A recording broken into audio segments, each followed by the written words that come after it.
Hello मेरी family, क्या हाल है आप सभी के। आज की वीडियो में मैं अपने पूरे 9 साल की ट्रेनिंग की बेस्ट जो चीज़ें हैं वो बताऊंगा। जो भी मैं अगर मेरे से कोई जिम में आके बिगिनर पूछेगा कि आपने क्या क्या चीज़ें करी हैं और मेरे को अगर 8-9 साल बाद या 5 साल बाद ही बेसिकली एक अच्छी जगह पे रहना है तो क्या क्या चीज़ें करने की ज़रूरत है। जो भी मैंने अभी तक मैंने जिम स्टार्टिंग कर दिया था 16-17 के बीच में, 16-17 साल के बीच में। आज 25 का हूँ। बहुत टाइम हो गया ट्रेन करते हुए, बहुत गलतियां करी हैं, बहुत कोचेस रखे हैं, बहुत पैसा लगाया है, बहुत एक्सपीरियंसेस करे हैं। तो कुछ चीज़ें मेरे लिए काम की है, कुछ चीज़ें नहीं की हैं, तो सबका एक्सपीरियंस मैं आपको बताऊंगा। सबसे पहला जो मैं अगर कोई बिगिनर आता है ना, उसका सबसे पहले मैंने देखा है उसका मोरल इतना डाउन रहता है कि भाई आप लोग तो जो कर रहे हो उसमें बहुत पैसा चाहिए, आप तो यहाँ तक पहुँच गए क्योंकि आपके पास पैसा होगा, मेरे पास तो पैसा नहीं है, तो ये सब चीज़ें हमारे बस की नहीं है। तो ये आप मेरे को लग रहा है खुद को एक्सक्यूज़ दे रहे हो। और जितने भी लोग इंस्टाग्राम वगैरह कहीं भी आके लिखते हैं कि हमारे पास पैसा नहीं हो, खुद को एक्सक्यूज़ दे रहे हैं। मैंने जब शुरू किया था मेरे घर से, मैं ज़रूर हाँ एक चीज़ हो जाएगा कि बहुत लोग बोलेंगे अरे तू बहुत बड़े कॉलेज में था। बहुत बड़े कॉलेज में होना और अमीर होना दोनों में फ़र्क होता है, ठीक है। कॉलेज के लिए शायद फीस कैसे कैसे करके घर वाले देते हैं, बॉडी बिल्डिंग के लिए पैसे नहीं देते। तो मेरे घर से आते थे 2500-3000 रुपये, उसमें मैंने स्टार्ट करा था। हाँ ऑब्वियसली वो 9 साल पहले, 8 साल पहले की बात है, 7 साल। तो अभी के टाइम पे वो 2500-3000 का मतलब है अभी 4, 4.5, 5,000। तो हाँ बहुत ज़्यादा पैसा नहीं चाहिए, बट हाँ एक थोड़ा बहुत पैसा चाहिए बॉडी बनाने के लिए। मिनिमम आई वुड से अभी के टाइम में एटलीस्ट 5,000, 5,000 रुपये, 1,000 रुपये जिसमें जिम की फीस होगी और बाकी 4,000 आपकी डाइट की होगी। तो अगर कोई बोल रहा है कि बहुत पैसा, ये सारे जो इन्फ्लुएंसर्स है इन पे बहुत पैसा लगती है इनकी बॉडी में, तो मुझे नहीं लगता कि ये सही है। मैं आपको अपनी फिजिक दिखा दूंगा, हॉस्टल जिम है। अब बताओ मेरे पे अगर बहुत पैसा होता तो मैं हॉस्टल जिम क्यों जाता। तो ये 2-3 साल की ट्रेनिंग के बाद है, तो ये फिजिक थी काफ़ी, जबकि अच्छी फिजिक है। तो यही बता रहा हूँ कि मिनिमल बजट में भी काफ़ी अच्छी फिजिक बना सकते हो। अब तो मैं प्रोफेशनल एथलीट हूँ, तो मेरे को खर्चा करना है, मेरे पास है भी, आ भी रहा है ब्रांड से पैसा, और एक करियर भी है, तो मैं इसमें और लगाऊंगा, है ना। लेकिन एक नॉर्मल फिजिक बनाने के लिए मुझे अभी भी लगता है 4-5 हज़ार रुपये भी महीने का एनफ है। दूसरी जो मिस्टेक लगती है मुझे कि कोई स्ट्रक्चर ही नहीं है, ना आपके डाइट का कोई स्ट्रक्चर है, ना आपके वर्कआउट का कोई स्ट्रक्चर है।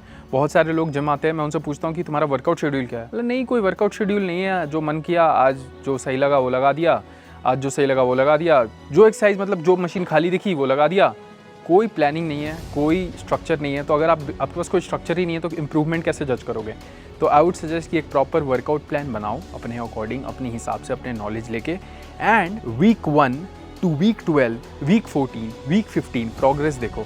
अगर लैट पुल डाउन 25 kg पे 12 रेप पे फेलियर आ रहा है, तो कोशिश करो कि वीक 12 तक 40 kg पे 12 रेप आए। ये होती है ट्रैक करना प्रोग्रेस, और हर किसी को ये करना चाहिए डेफिनेटली। मेरा सारा वर्कआउट लॉग होता है, तो आपको ये करने की बहुत ज़रूरत है। नहीं तो आप कुछ भी एक्सरसाइज करोगे, आपको प्रोग्रेस कैसे पता चलेगी। सेम विद डाइट आप बिल्कुल कैलकुलेट करो, लिखो क्या डाइट ले रहा हूँ, कैसे ले रहा हूँ, कब मुझे क्या खाना है। अगर अब जब मन में आ रहा जो खा रहे हो तो फिर स्ट्रक्चर नहीं है।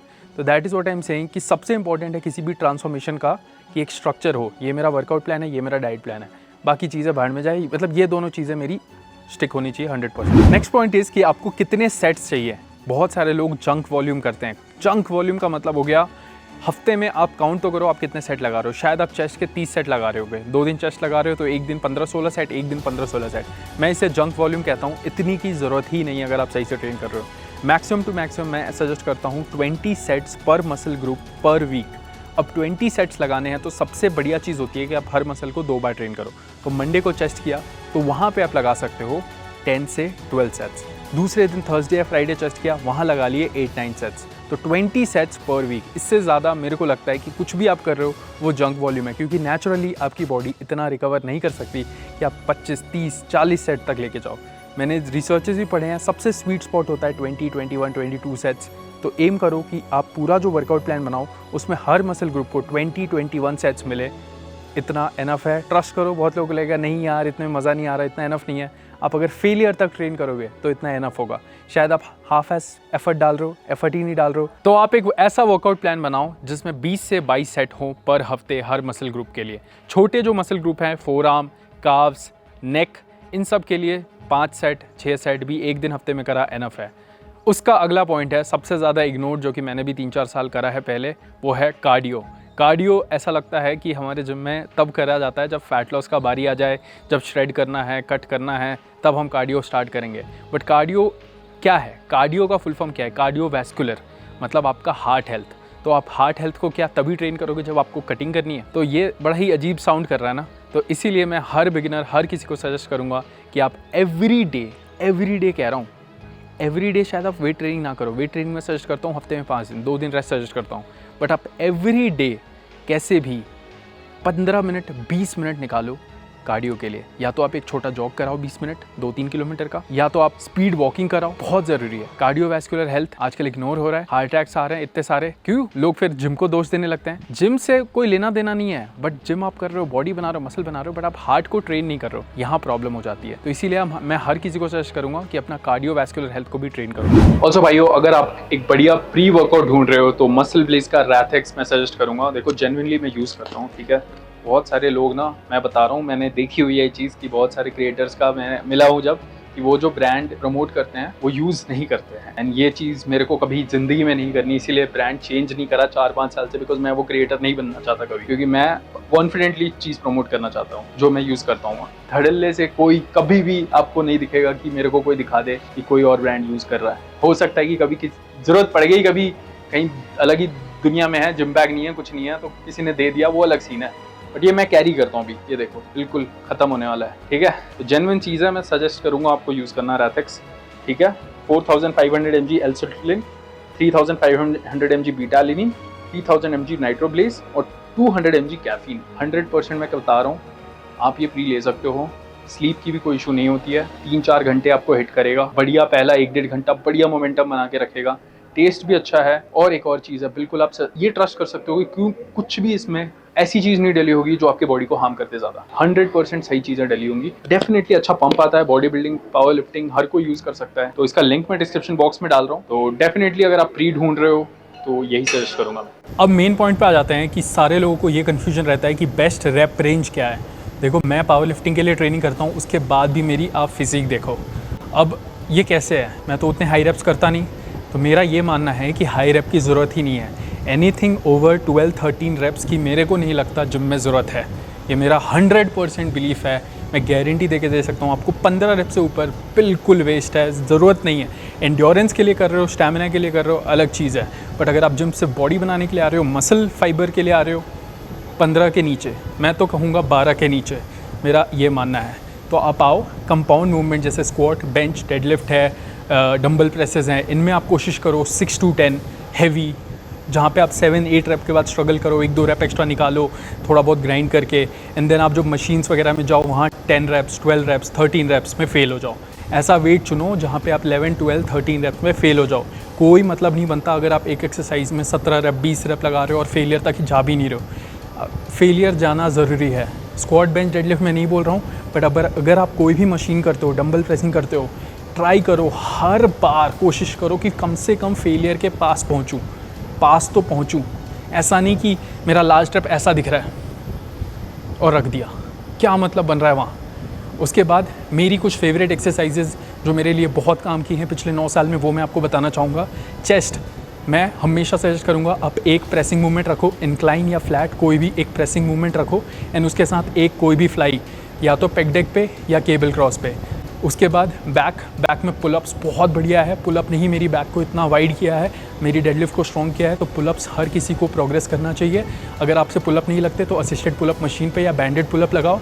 एंड उसके साथ साथ कोई भी रोइंग मूवमेंट, या तो मशीन पे रो या इंक्लाइन बेंच पे डंबल रो, ठीक है।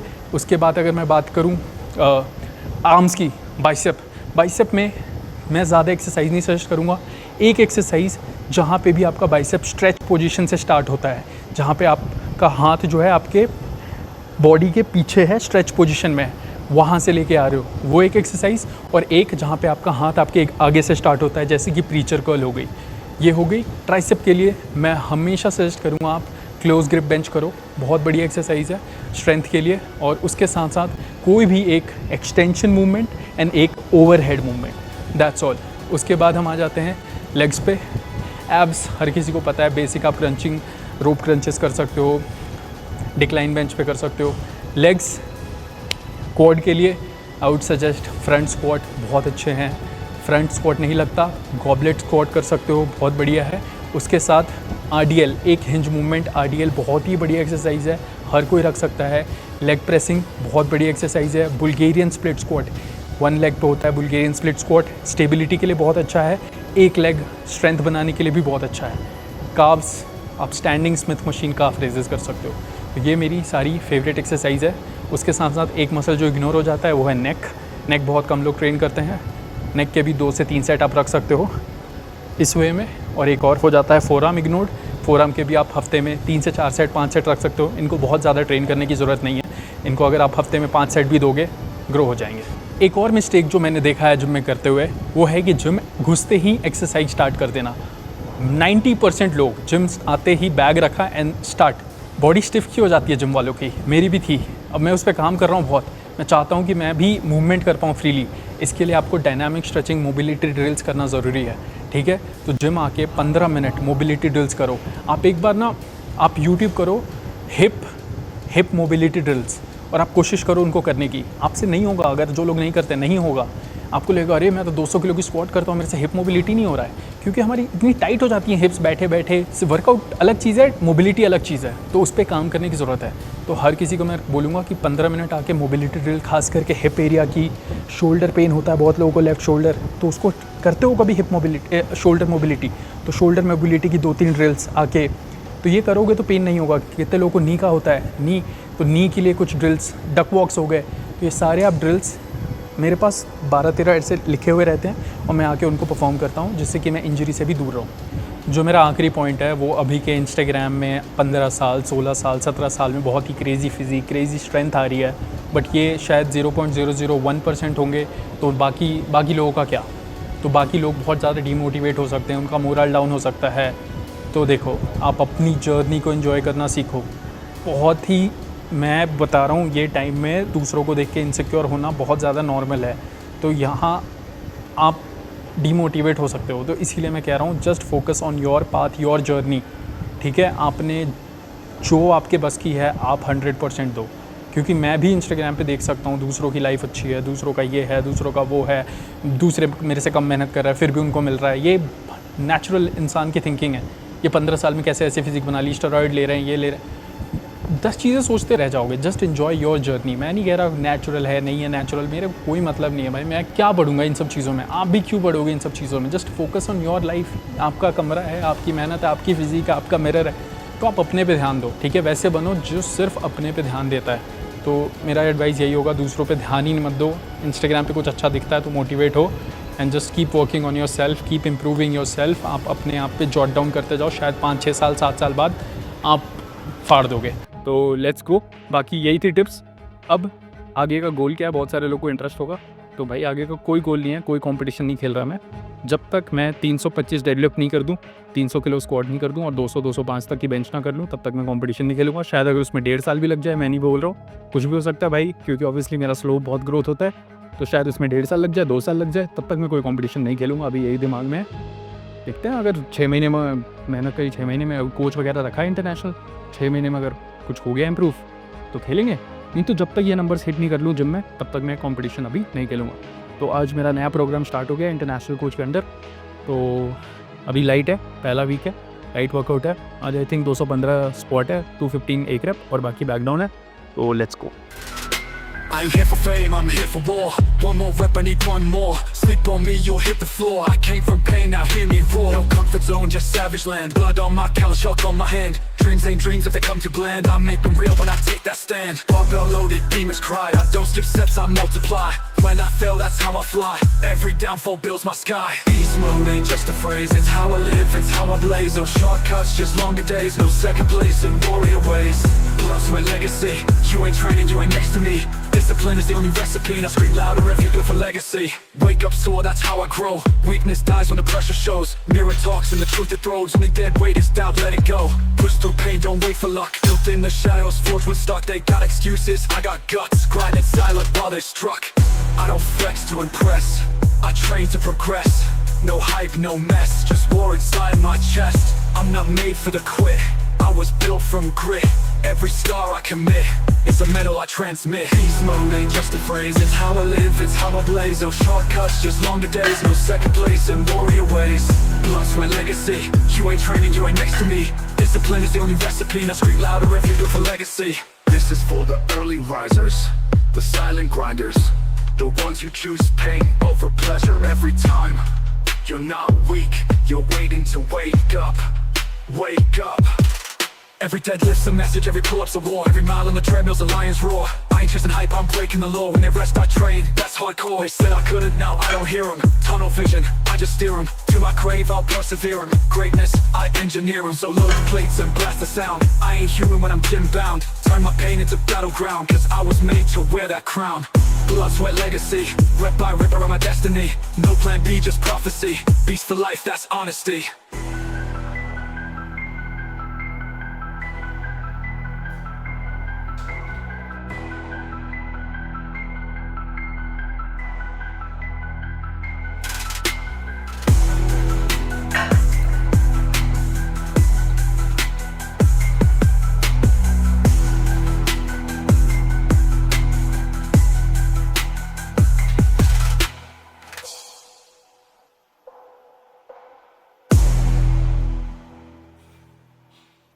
Yeah, no silver spoons, no lucky breaks. This body, this mind, I made it. You're watching the grind of someone built, not born. I wasn't born with muscle, I carved it in stone. Every scar on my body, I earned on my own. तो I know जो recent का power lifting था मेरा competition, वो बहुत ही disappointing था और बहुत सारे लोग जिनकी एक्सपेक्टेशन रहती है वो बहुत डिसअपॉइंट हुए होंगे. बट इमेजिन मैं भी बहुत ज़्यादा डिसअपॉइंट हुआ हूँ. सबसे इंपॉर्टेंट होता है कंपटीशन में स्क्वाट. वो अच्छा चले जाए, सब कुछ अच्छा चले जाता है, मोमेंटम बिल्ड हो जाता है. तो एक मेरी गलती रही है और बहुत सारे लोग बोल रहे वीडियो नहीं डाला. देखो मैं ना कैमरा लेके गया था, आयरन की कसम कैमरा नहीं था मेरे साथ. मैं कंटेंट क्रिएटर बन के नहीं गया था वहाँ, मैं एथलीट बन के गया था. मैं ट्रेनिंग करने मतलब लिफ्ट मारने गया था. मैं वीडियो बनाने के मकसद से नहीं गया था. मैं कुछ रिकॉर्ड नहीं करा. मेरा रूममेट भी देख रहा हो, वो भी बोल रहा था भाई तू तो सोशल मीडिया है, तेरा कैमरा कहाँ है, रिकॉर्ड कहाँ है. कुछ नहीं रिकॉर्ड करा. क्यों? क्योंकि मैंने सोचा था भाई वहाँ पर लाइव आती है, उसको ऐड करके स्क्रीन रिकॉर्ड वगैरह करके डाल दूंगा. मतलब मैं वहाँ वीडियो बनाने के मकसद से नहीं था. बट फिर क्या हुआ कि अच्छा नहीं गया और किसी ने वही रिकॉर्ड करके डाली थी. उसके कुछ 1.5 लाख व्यूज़ हैं तो सबने देख ही लिया, तो वापस मैं वही चीज़ करके क्या डालूँ. ठीक है, तो सीधी बात है. स्क्वाट में एक दिक्कत, मैं अपनी गलतियों से तुम्हें सिखा सकता हूँ. तो स्क्वाट में क्या था कि मैं बहुत हिंज करता था. हिंज, अब एक्चुअली मेरे को बोला गया था हिंज करने के लिए. स्क्वाट में हिंज का मतलब हो गया ये. स्टार्ट में ना मैं ये करता था, ये ठीक, ये देखो इतना हिंज करता था, इतना ज़्यादा. ठीक है, अब क्या हो रहा है, तुम्हें कंपटीशन में तुम्हारा ये जो पार्ट है ना, ये नीज के नीचे चाहिए. नीचे एशियन लेवल पे तो नीचे, पैरेलल भी नहीं चलेगा, नीचे. तो अब मैं इतना अगर हिंज कर ले रहा था, ये देखो इतना हिंज कर ले रहा हूँ, तो मैं कितना भी नीचे चले जाऊँ, ये देखो यहाँ तक चले गया. ठीक है, यहाँ तक. उसके बाद भी ये वाली चीज़ है ना हल्की ऊपर ही लगेगी. ठीक है, तो इतना हिंज करके स्क्वाट नहीं करना. अगर आप हिंज करना भी चाहते हो, ठीक है, तो आप हल्का हिंज करो, ये बस. और नी को आगे पुश करो, हिप्स को पीछे नहीं, ये.